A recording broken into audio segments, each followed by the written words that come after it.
और special report में अब बात एआईएमआईएम के प्रमुख असदुद्दीन ओवैसी की। अच्छा, ओवैसी साहब का जिक्र आते ही आंखों के सामने जो तस्वीर उभरती है उसमें जज्बाती तकरीर, शोलों से अल्फाज, हिंदू मुसलमान वाली राजनीति, यही सब नजर आता है। और असदुद्दीन ओवैसी अपने इसी मिशन को आगे बढ़ाने में जुट गए हैं।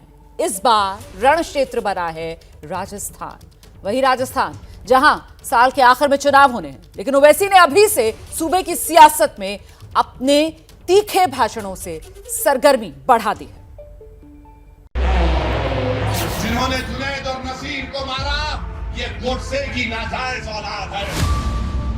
अल्लाह तेरी फटकार इन जालिमों पर नाज़िल हो जो मजलूम कमजोरों पर जुल्म करते हैं, इक़्तिदार के नशे में है। कभी जुनैद और नसीर को, तो कभी पीलू खान को, तो कभी अखलाक को, तो कभी रगबर को, तो कभी जुनैद को, तो कभी नसीर को। विधानसभा चुनाव की आहट है, पार्टी के विस्तार की चाहत है, इसलिए भाईजान की शोले बरसाती जुबान पर फिर हिंदू मुसलमान वाली सियासत है। जिन्होंने जुनैद और नसीर को मारा, ये गोडसे की नाजायज औलाद है। मैं तो अल्लाह से दुआ करता हूं कि परवरदिगार, जिन्होंने जुनैद और नसीर को मारा, अल्लाह तेरी फटकार इन जालिमों पर नाज़िल हो। जमीन राजस्थान की है। भाईजान को अपनी मजहबी सियासत के लिए माकूल मुद्दा भी मिल गया है, इसलिए बगैर देरी हैदराबाद से राजस्थान पहुंच गए। जज्बात के रास्ते राजस्थान की विधानसभा में एंट्री के लिए जोरदार तकरीर तैयार हुई और डरने डराने वाली अपनी खास राजनीति को इमोशनल लफ्जों का जामा पहनाकर जमीन पर उतार दिया। और अगर कोई मुसलमान अपनी शादी की बारात में तलवार लेकर नाचता है तो 2 घंटे के अंदर पुलिस पहुंच जाती है और पूछती है कहां से लाया तलवार। मगर ये लोग जो हथियार और बंदूक लेकर फिरते हैं, गांव रक्षक के नाम पर गांव की हिफाजत नहीं कर रहे, बल्कि गाय के नाम पर ये इंसानियत का कत्ल कर रहे हैं। हमको इसकी मजम्मत करनी चाहिए। राजस्थान में साल के आखिर में विधानसभा चुनाव हैं। हैदराबाद तक सिमटी अपनी पार्टी और अपने मजहबी एजेंडे को देश भर में विस्तार देने के लिए अब ओवैसी को राजस्थान में अवसर दिख रहा है। और जिन्होंने जुनैद और नसीर को मारा, सुनो जालिमों, तुम जुल्म करके जुनैद और नसीर को मार दिए, मगर अल्लाह तुमको, तुम्हारी नस्लों को अल्लाह नेस्तनाबूद करके रखेगा इंशाअल्लाह ताला। तुमने जुनैद और नसीर को जलाया नहीं, तुमने इंसानियत को जलाया है। जुनैद और नसीर की हत्या किसने की?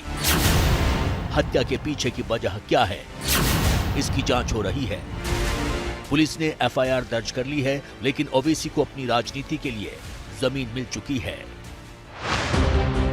इसलिए हैदराबाद से चलकर ओवैसी भरतपुर में जुनैद और नसीर के घर पहुंचे, मुलाकात की और पीड़ितों के आंसू पहुंचने के नाम पर अपनी मजहबी सियासत का पुराना फसाना नए अंदाज में छेड़ दिया।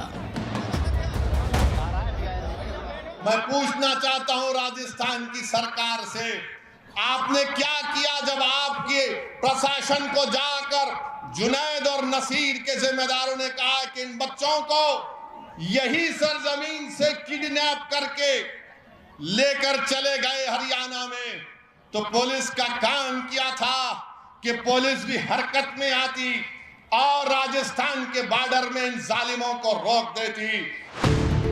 ओवैसी की राजनीति का केंद्र मुसलमान है, इसलिए हैदराबाद वाले भाईजान मुद्दा वही चुनते हैं जो मुसलमानों को रिझाए, उनके जज्बातों को जगाए और वोट बटोरे। अकलियत के जज्बातों को कुरेद कर ही ओवैसी अपनी राजनीति की लकीर को बड़ा करना चाहते हैं। ये वही लोग हैं जो गोलियों से हमको डराना चाहते हैं। अरे याद रखो, तुम्हारी गोलियां खत्म हो जाएगी, मगर जिसकी जबान से अशहदु अल्ला इलाहा इल्लल्लाह व अशहदु अन्ना मुहम्मद रसूलुल्लाह निकलता है, वो गोलियों से नहीं डरता, वो रब्बे कायनात से डरता है। ओवैसी ने राजस्थान के अपने पॉलिटिकल टूरिज्म में चुन चुन कर उन इलाकों को शामिल किया है जो मुस्लिम बहुल हैं। गुजरात की तरह राजस्थान में भी ओवैसी की नजर मुस्लिम बहुल इलाकों पर है। राजस्थान की आबादी में 9.07% मुसलमान हैं। राजस्थान के 18 जिलों में मुसलमानों की प्रभावी मौजूदगी है। विधानसभा की 40 सीटों पर मुसलमान वोट निर्णायक हैं। 18 जिलों की 40 सीटों में से 15 से ज्यादा सीटों पर मुस्लिम उम्मीदवार चुनाव जीतते रहे हैं। ओवैसी की नजर इन सीटों पर है, इसलिए वो इस इलाके में पहुंचे और राजस्थान की सियासत में एक नए प्रयोग का इशारा भी किया। आज भारत में अगर किसी के खून की अहमियत नहीं है तो मुसलमान की खून की अहमियत नहीं है, दलित के खून की अहमियत नहीं है, आदिवासियों के खून की अहमियत नहीं है। बताओ ये कब तक जुल्म तुम्हारा चलेगा? हमारे वोटों की भीख पर सत्ता में बैठते हैं, मगर आज इनकी जबानें खामोश हैं, जबानें इनकी नहीं खुलती हैं। तो राजस्थान में ओवैसी ने मुस्लिम, दलित और आदिवासी का नया राजनीतिक समीकरण बनाने का प्लान बनाया है। इसकी वजह यह है, राजस्थान में अनुसूचित जाति की आबादी 17% है। राजस्थान विधानसभा में अनुसूचित जाति के लिए 34 सीटें आरक्षित हैं। राजस्थान में अनुसूचित जनजाति की आबादी करीब 14% है। राजस्थान में अनुसूचित जनजाति के लिए 25 सीटें रिजर्व हैं। यानी ओवैसी मुसलमान, दलित और आदिवासी को एक बैनर के नीचे लाकर राजस्थान की आधी से ज्यादा सीटों पर अपनी मजबूत मौजूदगी दर्ज कराना चाहते हैं। देश के प्रधानमंत्री बस करिए, कब तक झूठ बोलेंगे? सबका साथ, सबका विकास, सबका विश्वास, प्रयास। अरे इंसानों को पकड़कर, मारकर उनको जला दिया जा रहा है। भारत के प्रधानमंत्री, आप इनको रोकेंगे या नहीं रोकेंगे? अगर नहीं रोकेंगे तो फिर रूल ऑफ लॉ खत्म हो जाएगा, संविधान कमजोर पड़ जाएगा। बताओ ये कौन सा ऐसा काम ये जो हो रहा है, इस पर कौन रोक लगाएगा? भारत के प्रधानमंत्री इस पर कुछ नहीं बोलेंगे। भारत के प्रधानमंत्री इन जालिमों के ऊपर कुछ नहीं बोलेंगे, चाइना पर कुछ नहीं बोलेंगे। और वो बड़ा पूंजीपति है जो आजकल सुर्खियों में बना हुआ है, उस पर कुछ नहीं बोलेंगे। खुद को मुसलमानों का राष्ट्रीय नेता प्रोजेक्ट करने की ओवैसी की ये जद्दोजहद पुरानी है। बिहार, यूपी, महाराष्ट्र से लेकर गुजरात तक के चुनाव में ओवैसी अपनी किस्मत आजमा चुके हैं। हर जगह ओवैसी का एजेंडा एक होता है, भले ही नाम बदल जाते हैं। चुनावी राज्यों में ओवैसी चुन चुन कर वही मुद्दे उठाते हैं जो मुसलमानों को प्रभावित करें।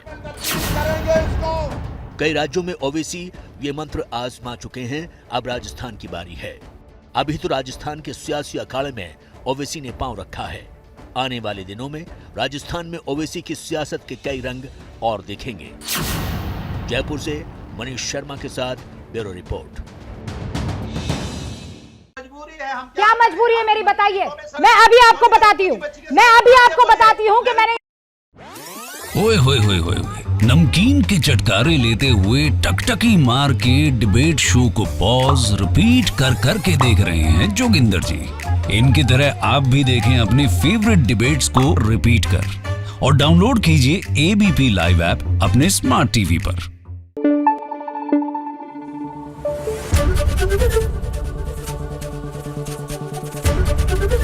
एबीपी न्यूज आपको रखे आगे।